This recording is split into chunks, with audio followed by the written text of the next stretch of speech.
عليكم ورحمة الله وبركاته. إن الحمد لله نحمده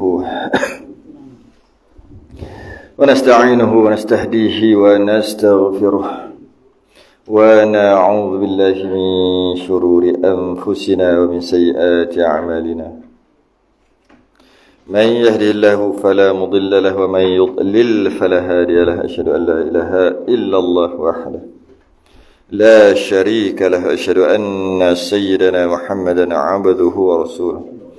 اللهم صل وسلم وبارك على سيدنا محمد الفاتح لما أغلق والخاتم لما سبق ناصر الحق بالحق والهدي إلى صراطك المستقيم. صلى الله عليه وعلى آله وأصحابه حق قدره ومقداره العظيم. اللهم نور بالكتاب بصري وأتلق به لساني واشرح به صدري واستعمل به جسدي بحولك وقوتك فإنه لا حول ولا قوة إلا بك. سبحانك لا علم لنا إلا ما علمتنا إنك أنت العليم الحكيم. ولا حول ولا قوة إلا بالله العلي العظيم.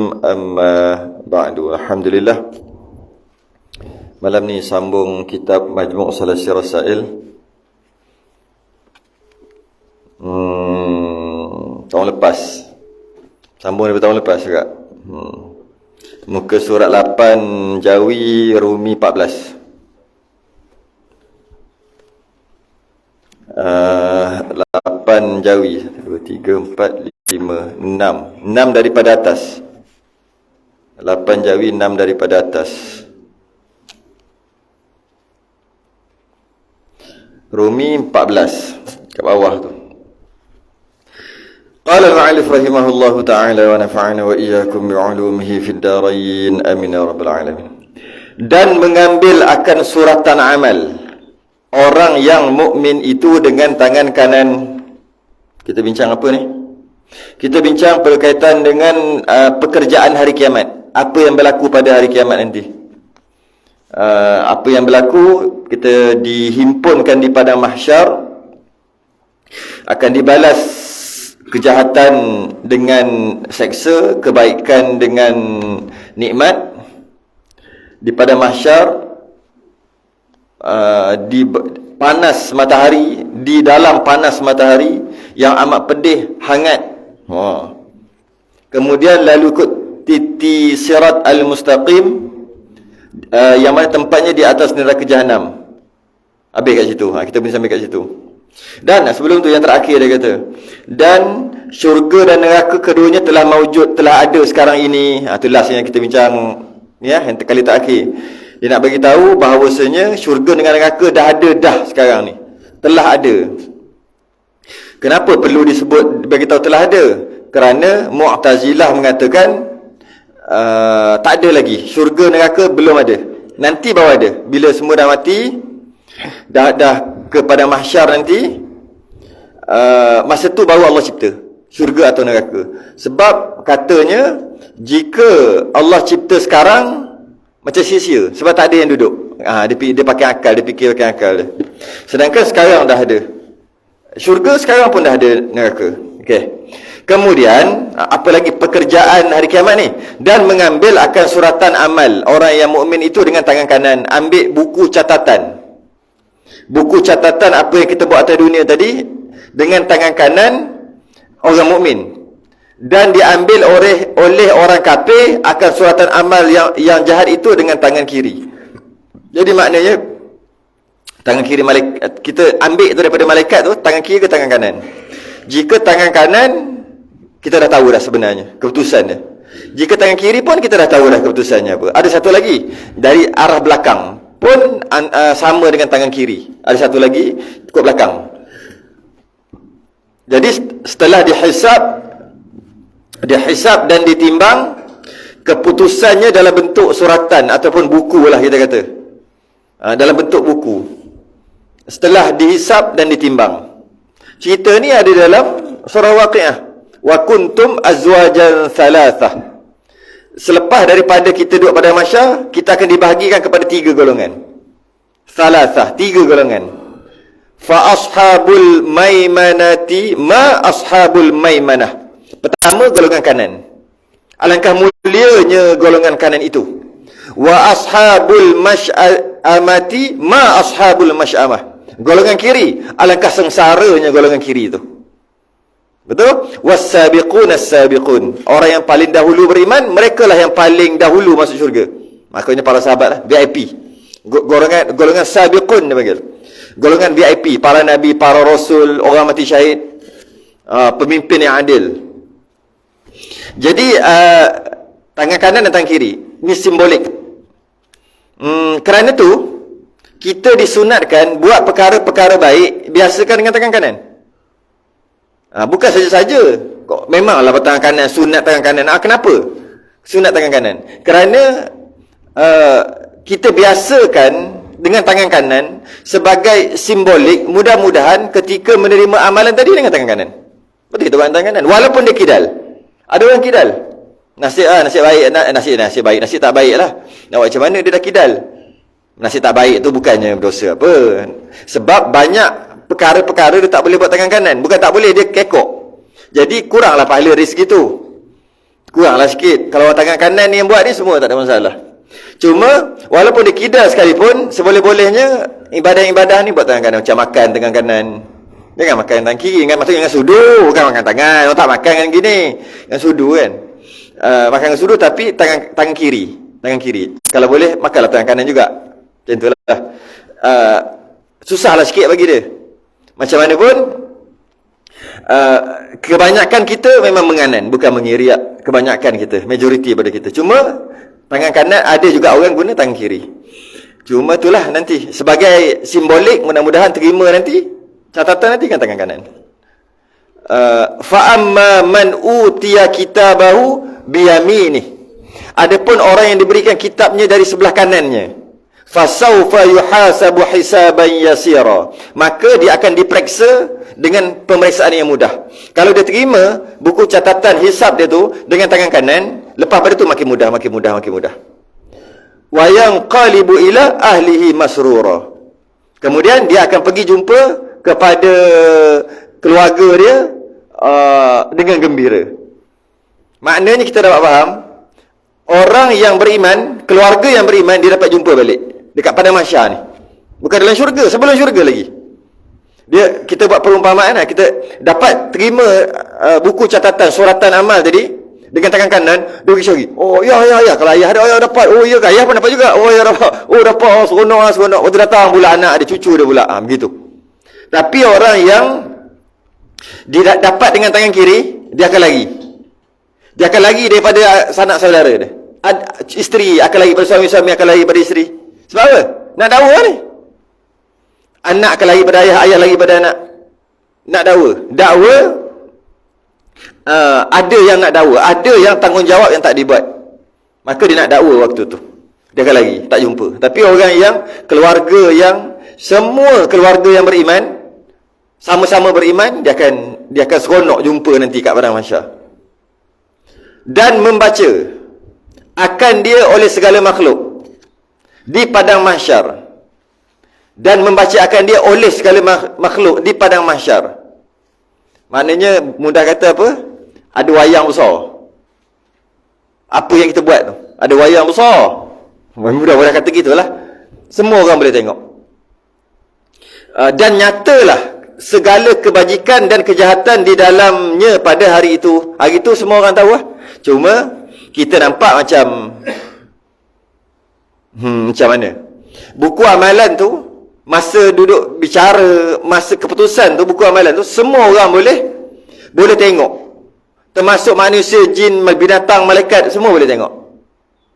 Cuma ada masa kita nak tengok. Kita dah sibuk risau dengan diri kita. Aku habislah, entah berjaya ke tak berjaya.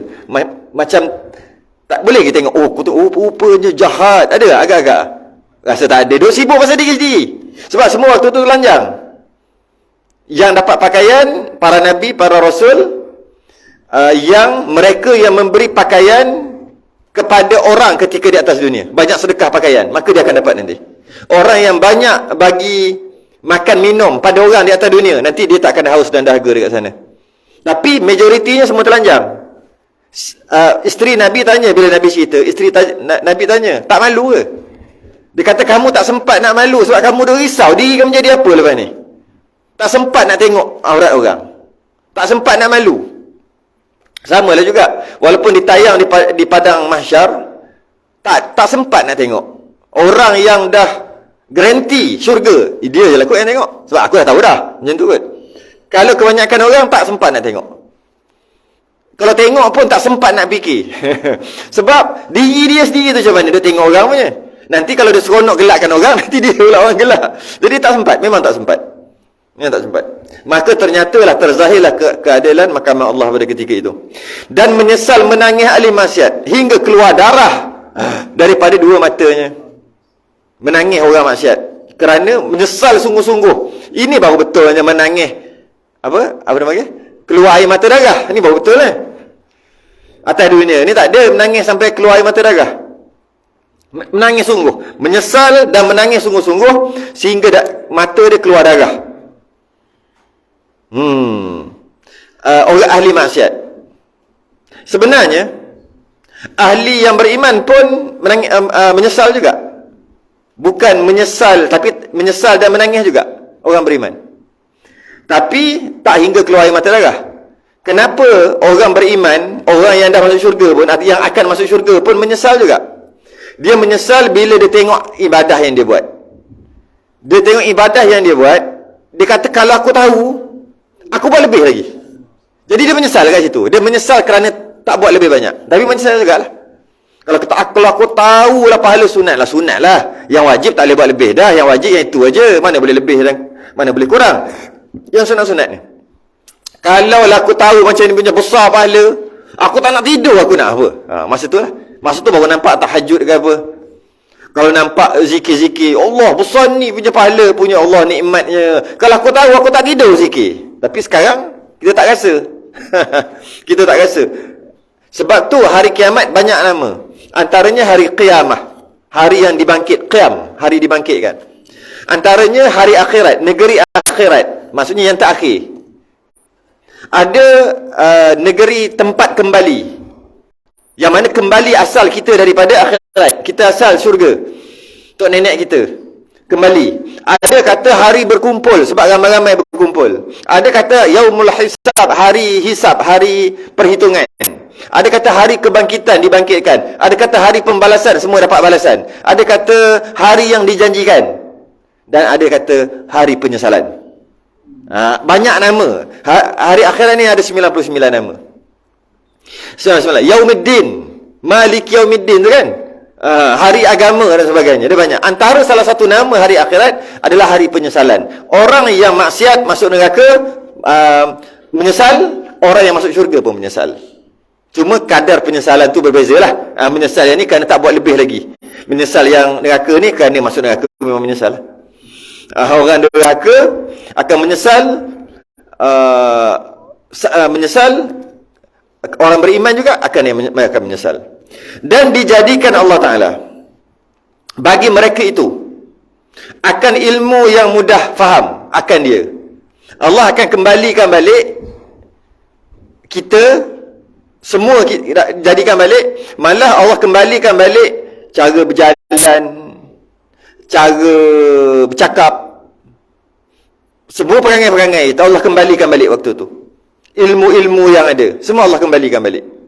Sebab tu kita akan jumpa nanti kawan kita, anak-anak saudara mara kita sama.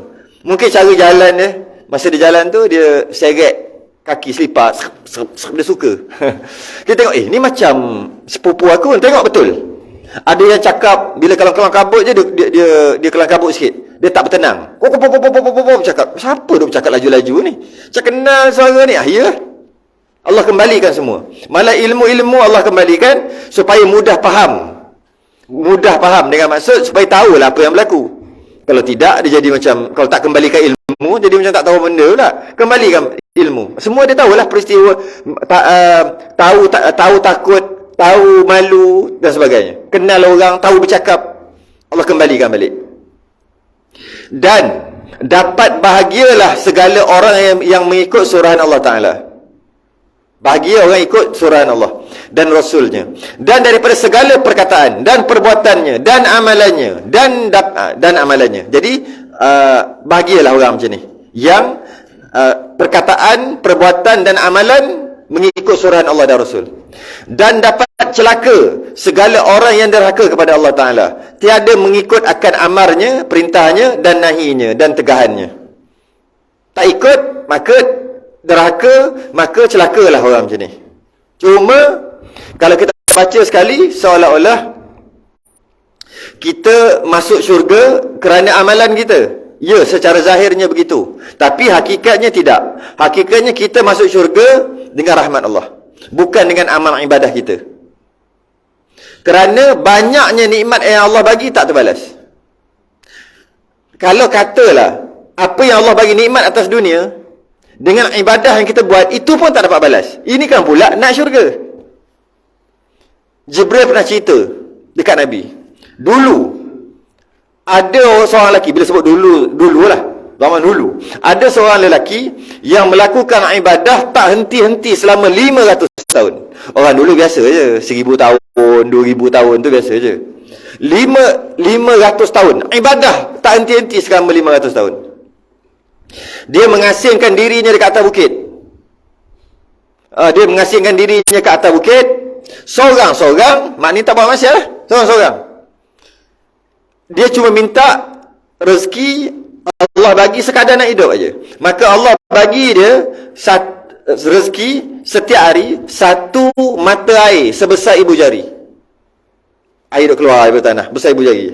Maknanya taklah besar. Maksudnya ambil, dia tunggu keluar balik, ambil, dia keluar balik. Okey. Dan Allah bagi satu pokok delima. Boleh makan buah delima. Tu aja yang Allah bagi kat dia. Maka dia minum, dia makan selama 500 tahun. Dia doa supaya Allah matikan dia dalam sujud. Maknanya orang baik sungguh, nak ibadah sungguh, sambil mengasingkan diri. Kemudian matilah dia dalam sujud, Allah terima. Pada hari kiamat ditimbang amalannya, memang banyaklah. Dan Allah menyuruh malaikat masukkan lelaki tadi ke dalam syurga dengan rahmat aku, kata Allah. Kata lelaki tadi, tak apa. Masukkan aku dalam syurga kerana ibadah yang aku buat 500 tahun. Kata gitu. Padahal Allah dah masukkan dia ke dalam syurga dengan rahmat Allah, bukan dengan sebab ibadah yang dia buat. Bukan, dengan rahmatku. Maka dia tak nak. Bukan dia tak nak, dia kata tak apa. Masukkan aku dengan amal baik yang aku buat selama 500 tahun. Atas permintaan dia, maka malaikat kumpul semua amal baik dia, dan malaikat kumpul semua nikmat-nikmat yang Allah bagi kat dia. Timbang. Jauh lebih besar nikmat yang Allah bagi atas dunia aku, berbanding dengan ibadah dia.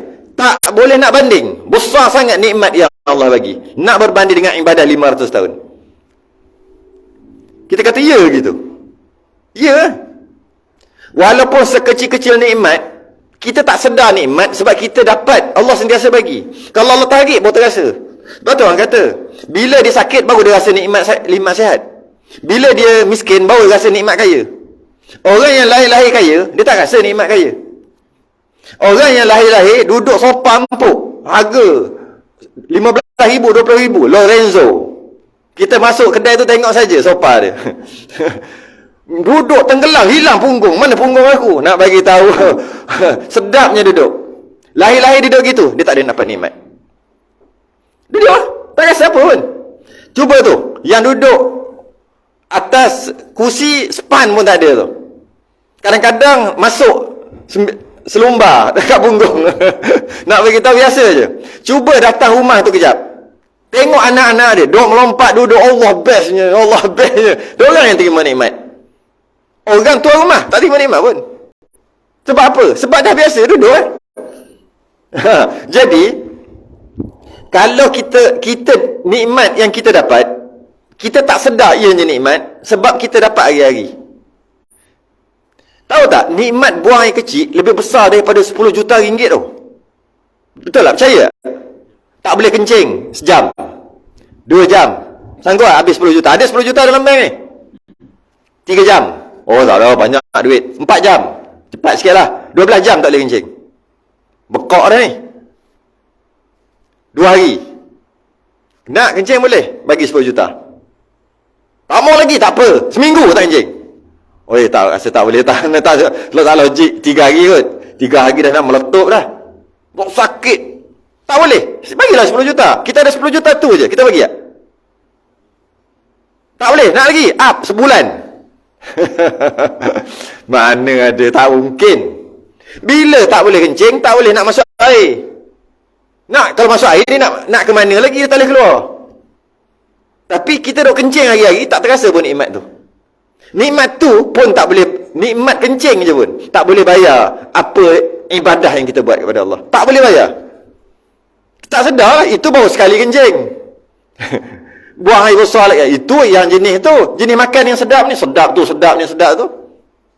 Nikmat-nikmat lain lah. Semua nikmat-nikmat yang ada, kita tak rasa. Sebab tu, kalaulah kita kata masuk syurga kerana ibadah, nikmat yang Allah bagi pun tak terbayar dengan ibadah kita. Ini kan pula nak masuk syurga. Satu hadis, saya sempat salin satu hadis daripada Nabi.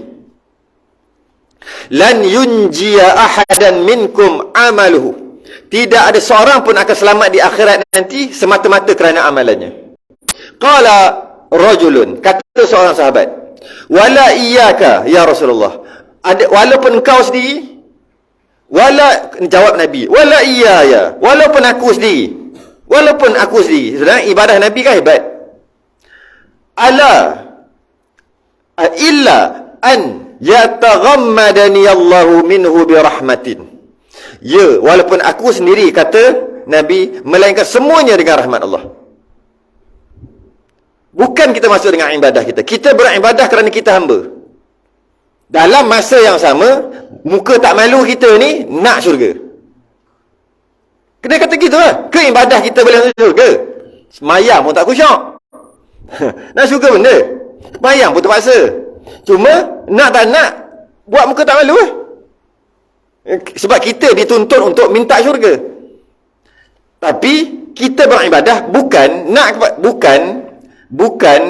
dengan ibadah tu masuk syurga. Tidak. Sebab kita ibadah, nama dah ibadah, mengabdikan diri. Kerana kita hamba. Kita beribadah kerana kita hamba, dalam masa yang sama kita nak syurga. Tapi tujuan ibadah kerana hamba. Bukan kerana dengan ibadah kita dapat syurga. Tak mungkin boleh dapat.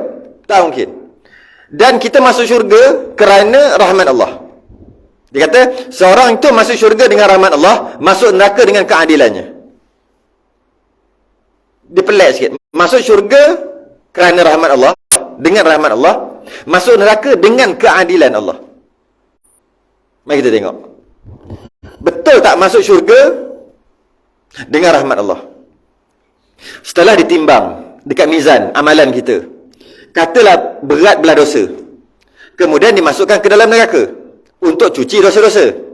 Kerana imannya sah, dia ada tiket syurga. Tapi oleh kerana dosa lebih berat daripada pahala, maka dia akan dimasukkan ke dalam neraka untuk mencuci dosa-dosa dia. Habis dosa-dosa, dia masuk mana? Dia masuk syurga. Ini adalah masuk neraka dengan keadilan Allah. Kerana apa yang dia buat dosa je yang dia bakar. Habis dosa dia, Allah keluarkan. Maka bedarlah masuk ke neraka dengan keadilan. Kalau bukan dengan keadilan, masuk neraka walaupun dosa dah habis, masuk neraka lagi. Dosa dah habis apa masuk? Itu barulah tak adil. Jadi masuk neraka dengan keadilan, kau sendiri buat dosa dan dosa tu lebih daripada pahala, maka bakarlah. Habis je dosa dibakar, kemudian keluar. Itu masuk neraka dengan rahmat Allah. Okey, tengok lepas keluar daripada neraka kerana dihukum tadi, dimasukkan ke dalam syurga. Masukkan ke dalam syurga sampai habis pahala apa? Selama-lamanya. Betul tak masuk syurga dengan rahmat Allah? Kalau masuklah syurga kerana ibadah, habis pahala, keluar syurga. Habis nak pergi lagi mana lagi? Neraka dah masuk dah, cuci dosa. Masuk dalam syurga. Masuk dalam syurga kerana amalan, kalau dia kata gitu. Maka amalannya habis dah masuk berapa juta tahun, habis dah amalannya. Betul macam mana? Sebab tu masuk syurga selama-lamanya. Masuk syurga dengan rahmat Allah. Kalaulah masuk syurga dengan keadilan, Macam mana? Habis pahala keluar. Sebab tu masuk syurga dengan rahmat Allah. Masuk neraka dengan keadilan. Tu maksud dia. Macam tu juga, jika timbang-timbang berat belah pahala, maka masuk syurga terus. Dosa dia macam mana? Allah hapuskan begitu aja. Sebab berat belah pahala, maka masuk syurga. Masuk syurga tu dengan rahmat Allah. Sebab apa? Sebab dosa-dosa dia hapus. Dengar tak rahmat lagi ke? Dosa banyak, bakar dosa saja, kemudian masuk syurga selama-lamanya. Dosa sikit, tak masuk terus neraka. Sepatutnya kalau masuk syurga dengan keadilan, ada dosa sikit tapi pahala banyak. Masuk neraka dulu tapi kejap, sebab nak bakar dosa yang sikit, lepas tu baru masuk syurga. Tak payah masuk neraka, terus masuk syurga, sebab pahala lebih. Kerana tu masuk syurga dengan rahmat Allah, masuk neraka dengan keadilan. Habis kena fikirlah ni. Walaqad dhara'na li jahannama katsiran minal jinni wal ins. Sesungguhnya kami jadikan isi neraka jahanam tu daripada kalangan jin dan manusia. Lahum qulub, ada hati, la yafqahuna biha, tak digunakan untuk memahami ayat Allah, tak digunakan untuk belajar agama. Walahum a'yunun, ada mata, la yubsiruna biha, tak diguna untuk melihat perkara agama, melihat kitab. Duk tengok lihat TikTok aja, lihat Facebook aja, tak tengok kitab. Walahum adhanun, ada telinga, la yasma'una biha, tak didengar, nak dengar kuliah tak, duk dengar joget dengan itulah dalam ni. Atau kat rumah pun masuk kereta pun buka lagu lah. Walaupun adhanun, ada telinga, la yasma'una biha. Orang macam ni, lahum qulub, ada hati, tak digunakan hati akal je untuk fikir tentang Allah. Ada ayun, ada mata, tak digunakan untuk melihat tentang agama Allah. Walau azanun, ada telinga, ada pendengaran, tak digunakan untuk mendengar agama Allah. Tiga orang ni, tiga keadaan ni, ulaika kal an'am. Mereka ni macam binatang ternakan. Ulaika kal an'am. Mereka itu sebagai macam binatang ternakan. Macam mana binatang ternakan? Binatang ternakan kalau kita perhati lah, lembu ke, kita ambil kambing lah, buka kandang, dia pergi ke paragut, petang dia balik lah. Lepas tu esok pergi cari makan, betul? Petang balik, esok keluar cari makan, petang balik. Kalau orang macam tu juga, ulaika kal an'am, macam binatang ternakan lah. Nak kata apa, memang betul dah gitu. Apa yang binatang tu buat, itu yang dia buat. Cuba tengok berarti. Dua rumah dia duduk kandang binatang. Dia tengok TV. Binatang kalau lembu duk kunyah balik yang dia makan masuk dalam perut tu kan, dia keluarkan balik kan. Dia untuk dia kunyah. Kita tengok TV, duk kunyah tak? Kunyah kuaci. Memang macam binatang. Pergi surau, mana tak nampak apa kambing? Kasar pula masa. Kau tak nampak, kasar pula. Tak nampak apa lembu dalam semuanya ni. Quran, ulaika kal an'am. Mereka macam binatang ternakan. Kalau binatang ternakan okey juga kot. Time dia boleh sembelih, boleh manfaatkan daging. Sambung lagi ayat tu. Ulaika kal an'am balhum adall. Lagi teruk daripada binatang ternakan. Ini lagi teruk lah.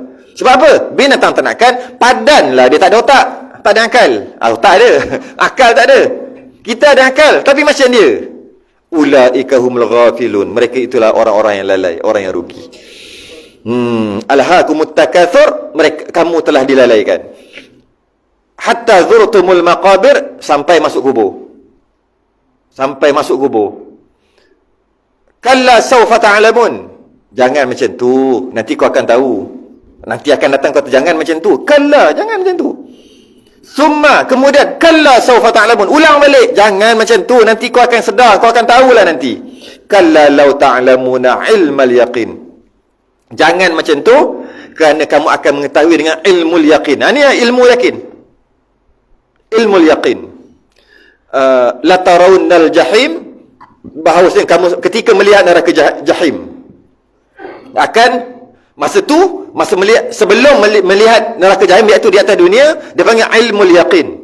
Dengan ilmu yakin. Yakin lah ada neraka, ada syurga, rugi dan sebagainya. Yakin. Dia panggil ilmul yakin. Dengan belajar, yakin. Lepas tu la tarawunnal jahim, ketika melihat neraka jahim, Summa la tarawunnaha ainal yaqin. Masa tu baru ainul yakin. Mata pula melihat. Realnya. Sebelum tu tahu dengan ilmu. Kemudian dengan mata. Dia seumpama kita tengok Kaabah. Orang yang tak pernah pergi Mekah, Kaabah, dia cuma tahu dengan ilmu yakin. Orang cerita, tengok gambar. Dia tahu dengan ilmu yakin. Tapi dia tahulah.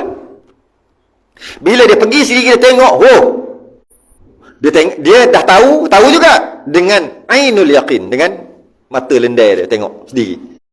Kalau dia masuk dalam Kaabah tu, dia sembahyang sebagainya, dia haqqul yakin. Begitulah orang yang tahu pasal syurga sebab belajar tengok surah Waqiah tadi. Oh, macam tu syurga. Dia yakin dengan ilmu yakin. Neraka dia yakin dengan ilmu yakin. So kita belajar aja. Bila sampai dekat padang mahsyar, ainul yakin, boleh tengok dengan mata sendiri. Kalau masuk, haqqul yakin. Ada orang-orang yang Allah pilih atas dunia dah dengan haqqul yakin. Ada yang martabat atas dunia dah ainul yakin. Kita semua ilmu yakin. Ilmu je lah. Kita tak boleh nampak. Ada orang nampak neraka. Nampak neraka. Boleh nampak seksaan dan sebagainya. Ainul yakin. Apa penyanyi apa saya tak ingat dah. Lama dah penyanyi 80-an ataupun awal 90-an itu. Nyanyi, tengah-tengah menyanyi tu dia nampak tengah-tengah menyanyi, tengah rock. Tengah nyanyi dia nampak orang kena seksa. Kena seksa macam nampak neraka lah, mudah kata. Dia Allah buka hijab. Bermula saat tu taubat terus jadi ustaz. Apa nama? Tahun 8 Allah, saya lupa. Saya bukan ingat dah. Nabila tu, cinta Nabila tu, lagu dia. Meninggal lah, baru meninggal. Saya pun lupa. Razi, Ustaz Razi. Macam dah sama nama, lain sikit lah. Ustaz Razi, saya hidup lagi. Kan yang dia lepas pada tu? Apa kumpulan dia? Cinta Nabila ke apa nama tajuk lagu dia. Saya tahu cerita dia. Tahulah cerita dia. Lepas pada tu, akhir sekali, dia ainul yaqin. Nampak. Tengah apa dia panggil? Jamming. Tengah lompat ke atas pentas. Nampak. Tercengang gitu. Kawan dia, "Hei, dah masuk chorus ni. Tarik ya, tak tarik." Cengang. Lepas tu tak melompat dah, slow, nak tunggu habis konsert tu. Habis berubah dah, terus berubah. Terus berhenti. Akhir sekali jadi ustaz. Dia belajar.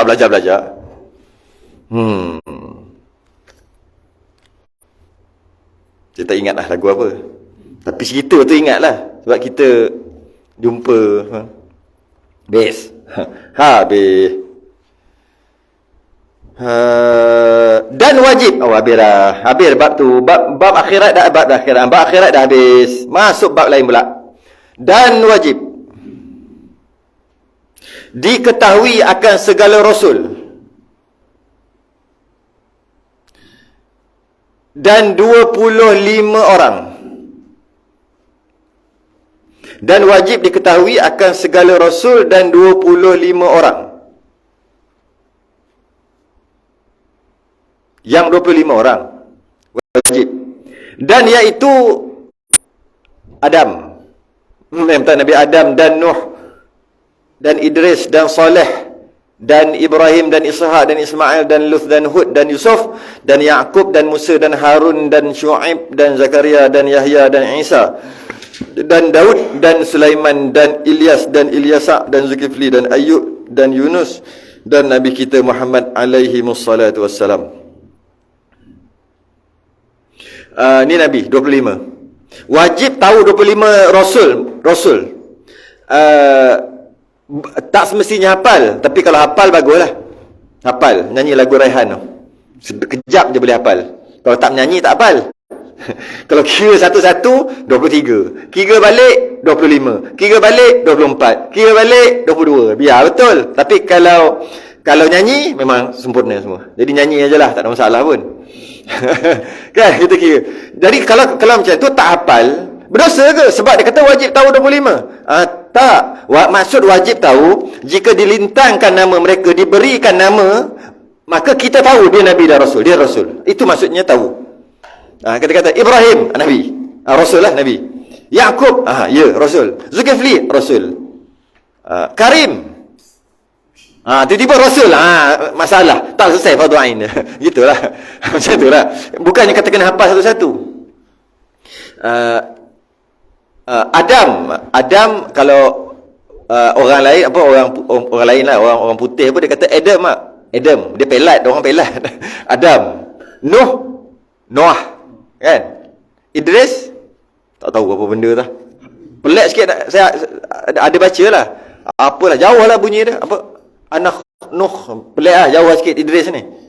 Saleh. Apa Saleh?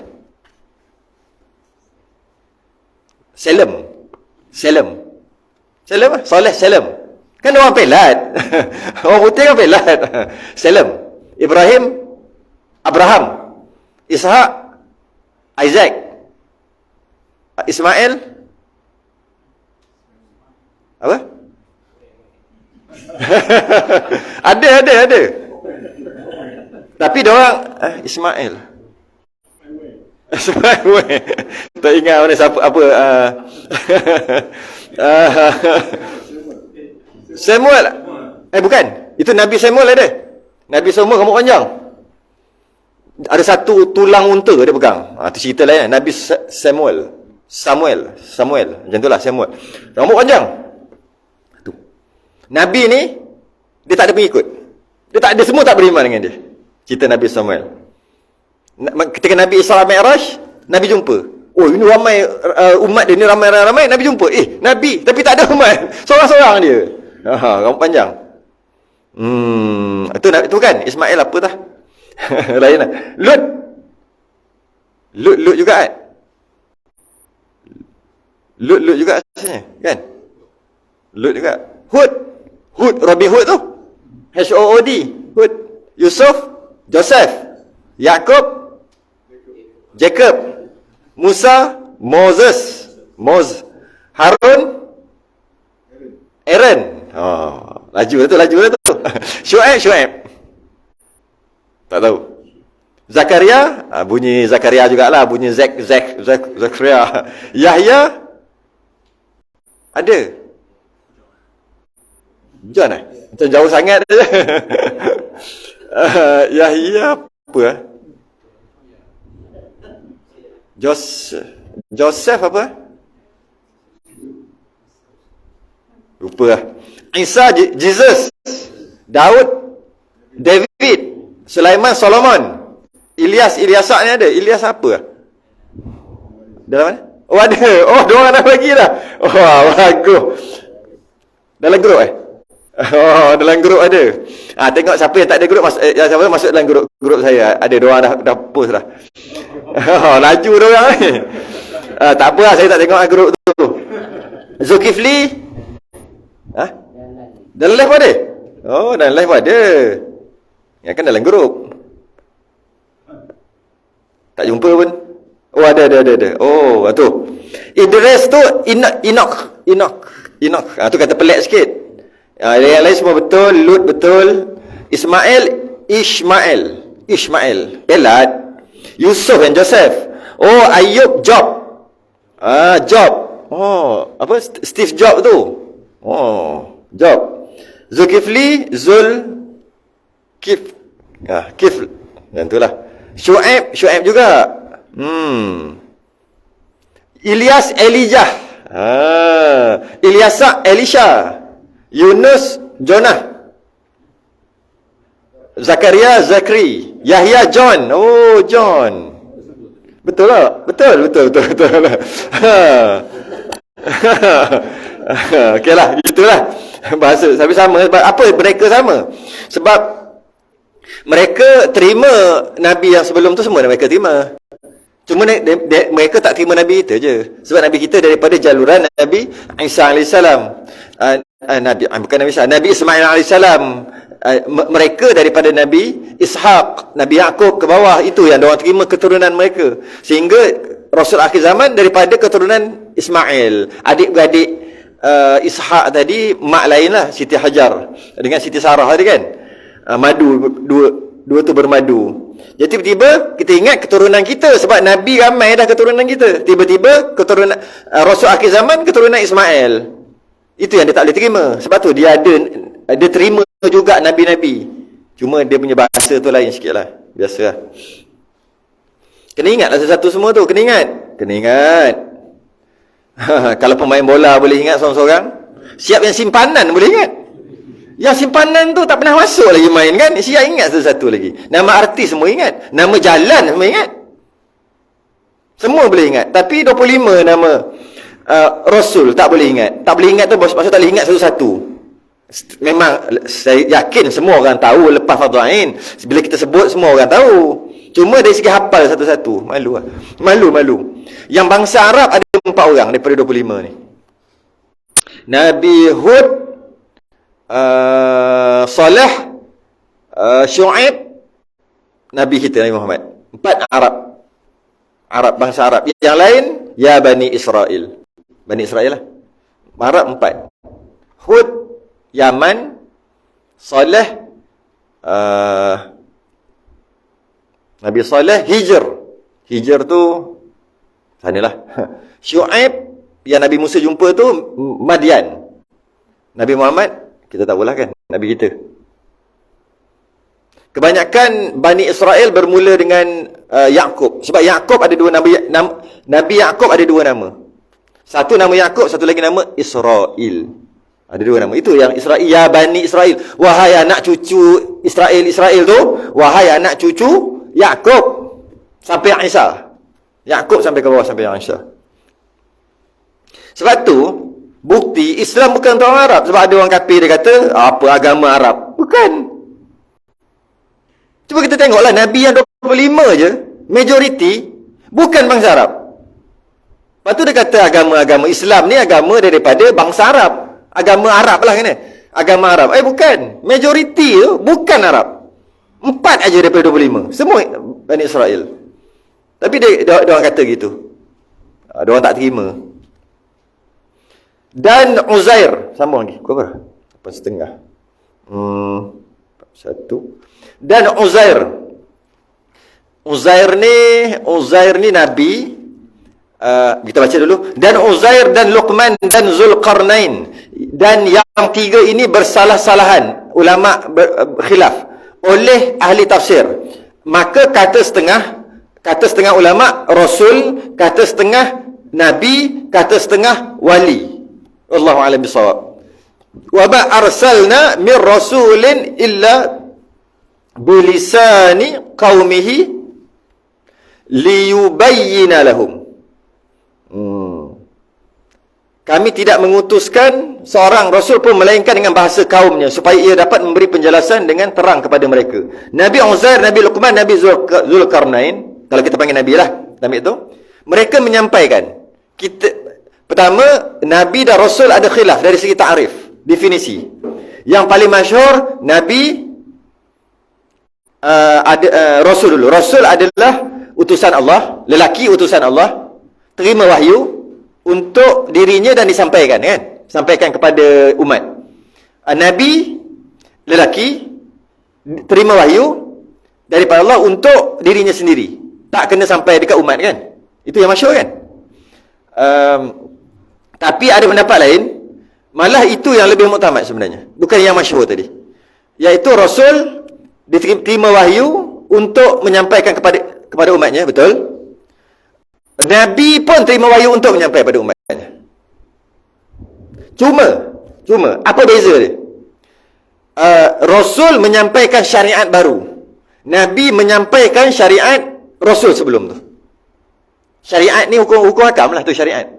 Akidah sama daripada Nabi Adam, duduk jangan mensyirikkan, duduk mengesakan Allah je, sama je akidah sama, semua Nabi sama. Malah sebelum ada Nabi pun akidah malaikat sama. Iaitu Allah mengesakan Allah.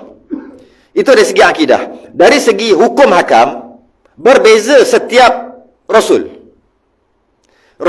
Nabi Adam, Rasul diutuskan, boleh kahwin adik-beradik? Boleh. Nampak syariat tu hukum hakam? Boleh. Sebab apa boleh kahwin? Sebab mana ada orang lain dah nak kahwin dengan siapa? Dinosaur dia lah. Nak kahwin dengan siapa? Maka boleh kahwin adik-beradik. Walaupun boleh kahwin adik-beradik, tak boleh kahwin sama-sama, sebab anak Nabi Adam ada 41, 20 kali, 20 orang, 20 kelahiran kembar. Anak Nabi Adam ni 20 kembar. Lahir kembar, sampai 20 kali. Maknanya 40 orang lah. Last kali Nabi Syith, dia je seorang-seorang. Lelaki, dia seorang. Nabi lah tu Nabi Syith. Kembar laki perempuan. Syariat waktu tu boleh kahwin adik-beradik, tapi tak boleh kahwin sama-sama kandungan. Tak boleh. Maknanya tu syariat dia. Sekarang boleh. Nampak? Syariat berbeza. Itu yang jadi berlaku pembunuhan, berebut perempuan, berebut isteri. Mana boleh kahwin sama-sama kandungan, sama-sama lahir. Kemudian ada Idris. Masa Nabi Idris, tak boleh dah kahwin adik-beradik. Boleh kahwin sepupu boleh. Macam itulah. No, sebab apa? Makin ramai. Boleh kahwin dengan makcik, dengan bapa saudara, mak saudara, anak saudara, boleh lagi waktu tu. Dia makin lama, beza syariat. Itu dari segi kahwin. Macam tu juga dari segi apa yang boleh makan, apa yang tak boleh makan. Samalah. Ada yang boleh makan babi kot. Mungkin. Tak tahu. Ataupun mungkin binatang-binatang yang lain semua boleh makan. Mungkin anjing boleh pegang. Memang pun boleh sebelum ni. Diutuskan Rasul yang lain. Syariat baru pula. Oh, tak boleh ni, tak boleh makan ni, tak boleh kahwin macam ni. Baru pula. Cara semayang pun baru. Semayang kan syariat. Kemudian Rasul seterusnya diutuskan. Lain pula. Dia antara Rasul-Rasul tadi, kadang-kadang makan masa ratus tahun atau ribu tahun. Di antara satu Rasul dengan Rasul yang kedua. Oleh kerana lama sangat, Allah utuskan Nabi kat tengah-tengah ni. Nabi yang Allah utuskan, katalah 1000 tahun. Nabi Adam is Nuh Hud. Nabi Nuh dengan Nabi Hud, jauh katalah gitu. Nabi Nuh 950 tahun berdakwah. Lama. Katalah lama. Di antara Nabi Nuh tu, ada Nabi-Nabi yang diutus. Nabi yang diutus tu, dia wajib menyampaikan juga. Tapi dia wajib menyampaikan syariat sama macam Nabi Nuh. Itu adalah pendapat muktamad, perbezaan di antara Rasul dan Nabi. Tapi yang masyhur bukan gitu tak. Yang masyhur Nabi tak kena nyampaikan. Macam mana pun dua-dua khilaf ulama lah. Okey. Pada pendapat Nabi Uzair, dia hidup balik. Dia Bani Israel, orang Yahudi. Dia mati, kemudian hidup balik. Maka mereka kata Uzair ni anak Tuhan. Yahudi pun ada anak Tuhan. Dia kata Uzair ni anak Tuhan. Sebab boleh hidup balik. Uzair ni dia menyampaikan. Bila dia menyampaikan, maka bila menyampaikan bagi tu orang, mana Rasul lah. Sebab tu ada setengah kata Rasul. Ada setengah kata Nabi. Ada setengah kata Nabi dengan maksud, Nabi pun kan kena menyampaikan tadi syariat sebelum. Kalau Uzair, dia akan menyampaikan syariat Nabi Musa. Sebab Nabi Musa, Uzair, lepas tu Uzair, dia akan menyampaikan syariat Nabi Musa. Ada kata wali. Ada yang kata wali Uzair ni. Maknanya khilaf lah. Luqmanul Hakim. Ada surah dalam Quran, ada surah dia. Surah Luqman. Dia juga menyampaikan macam-macam. Dia pesan ke anak dia tu kan. Banyak pesanan ke anak dia.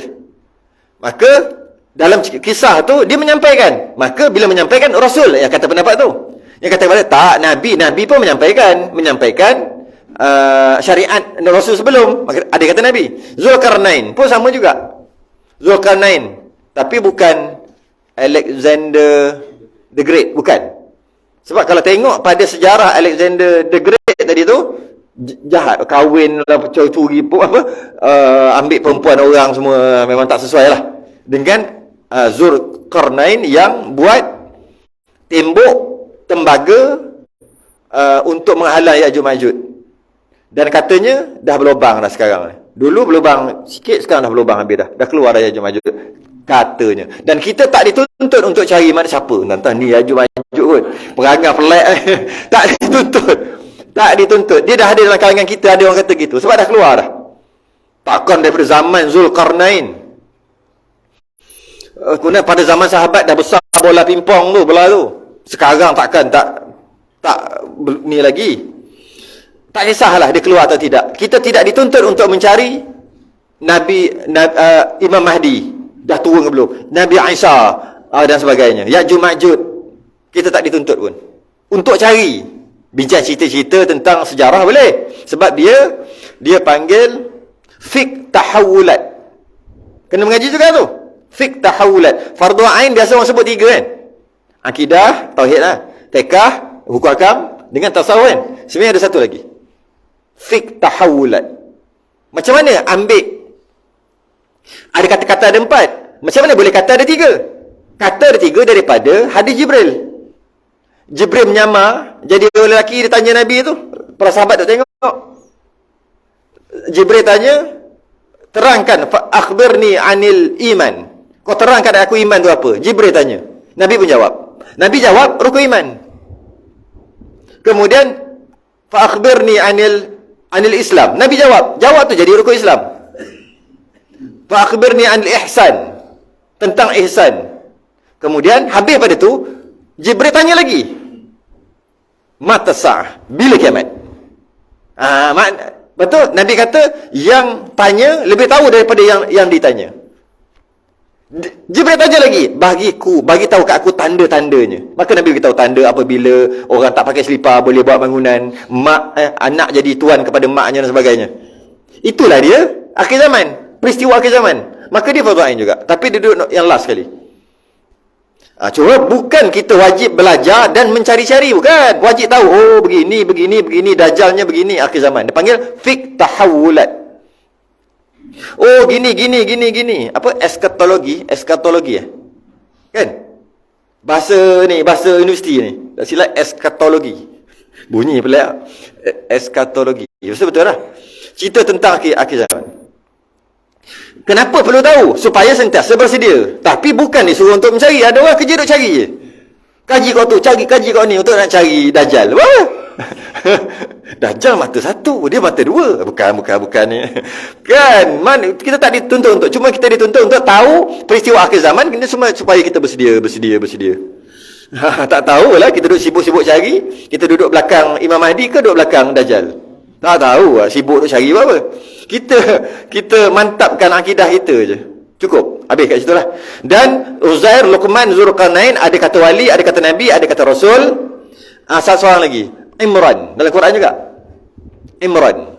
Pun sama juga. Ada kata Nabi, ada kata wali. Imran. Dalam Quran ada cerita pasal tu. Bersalahan ahli tafsir, maka setengah kata Rasul, setengah kata Nabi, setengah kata wali. Wallahu a'lam bissawab. Habis. Dan wajib diketahui keturunan Nabi. Kat sini dia punya stesen lah. Dan wajib diketahui akan keturunan Nabi sallallahu alaihi wasallam. Kena tahu satu-satu. Kena tahu satu-satu. Kat mana dia beranak, dia melahirkan, pindah dekat mana, kena tahu, kena ajar anak, wafat dekat mana, umurnya berapa, kulit dia warna apa. Tu warna yang mulia itu putih bercampur merah yang amat cantik. Lepas tu anak dia nama apa. Kadang-kadang hari-hari tu jumpa orang baca Berzanji. Bila kita cerita anak-anak Nabi ni, rupanya dia tak tahu dia baca. Dia baca Abul Qasim. Orang Berzanji tahulah Abul Qasim. Apa? Dia tak tahu Abul Qasim tu apa. Abul Qasim tu siapa? Ayah kepada Qasim. Iyalah, siapa Qasim tu? Kalau tahu anak-anak Nabi, salah-salahnya Qasim tu. Dalam kitab kita ada. Betul, kita panggil Abul Qasim. Maknanya Nabi lah tu. Baca bukan main macam Zanji. Tapi Abul Qasim pun tak tahu. Tapi dia punya tarik Abul Qasim. Aduh, betul.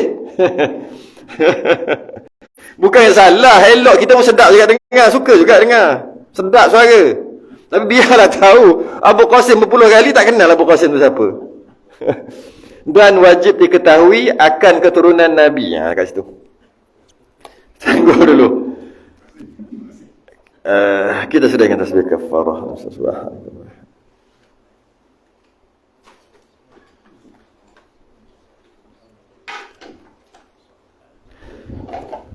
Assalamualaikum warahmatullahi wabarakatuh.